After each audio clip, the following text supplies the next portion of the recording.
Welcome back, I'm appropriate a bit bedazzled because today I'm going to be shedding light on why working most real private sector employee jobs based on voluntary demand will never provide a person with enough money to be able to afford to attain an extremely low standard of living. So why does this happen to be the case, you may ask? Without further ado, without further delay, without further procrastination, allow me to demystify the answer to that inquiry right here, right now. Lamentably, much of my dismay, much of my consternation, much of my chagrin, much of my grief, much of my agony, much of my agitation, much of my irritation, most real private sector employee jobs based on voluntary demand are often deemed to be dead and highly time depleting, debilitating, minimum wage, dispiriting, unfulfilling, undesirable, harrowing, distressful, really wretched, and ineffably agonizing jobs that not only dispossess an employee out of almost over sacrosanct time, but that also do not furnish him with anything close to even one-fourth of a subsistence wage for affording housing. Furthermore, most real private sector employers are keen on not offering any benefits nor pensions to their real private sector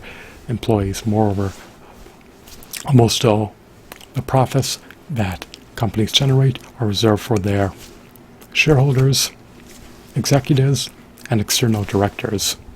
Succinctly stated, if your remuneration is capped at the minimum wage threshold by working most real private sector employee jobs based on voluntary demand, then it will not furnish you with enough fiat currency to be able to afford to attain an extremely low standard of living, which can unequivocally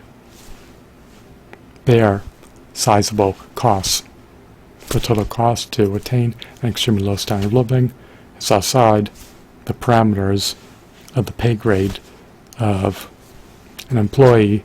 who receives emolument in the form of a minimum wage. In order to be able to attain an extremely low standard of living, a person needs to earn enough fiat currency to not only be able to afford to pay the perpetually recurring room rental fee, but also needs to earn enough fiat currency to be able to afford to purchase a vehicle, purchase functional vehicle parts, incessantly purchase food, incessantly purchase fuel, and incessantly purchase oil. Furthermore, in addition to paying those aforementioned expenses in order to be able to afford to attain an extremely low standard of living, a person needs to earn enough fiat currency to be able to afford to also pay the perpetually recurring exorbitant auto insurance premium, as well as pay the perpetually recurring driver's license renewal fee, as well as pay the perpetually recurring exorbitant vehicle registration fee, as well as perpetually pay the perpetually recurring tire rotation fee, as well as perpetually pay the perpetually recurring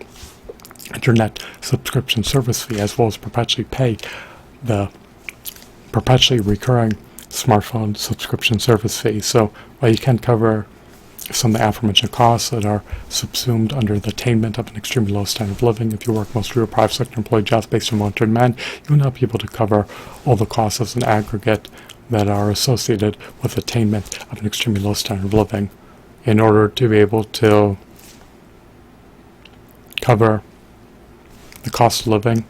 in this controlled market economy, which is exorbitant, your wage needs to be exorbitant if you work a real private sector employee job based on voluntary demand. If your emolument is capped at the minimum wage threshold, then it will furnish you with a negligible amount of purchase power, which is not enough fiat currency to be able to cover the total cost to attain an extremely low standard of living. So, I hope that you deem this video to be riveting, captivating, mesmerizing, enthralling, engrossing, intriguing, insightful, informative, and amusing. I hope that you're entrenched in the unalloyed epicness. Thanks for watching. Have a blissful day. Goodbye.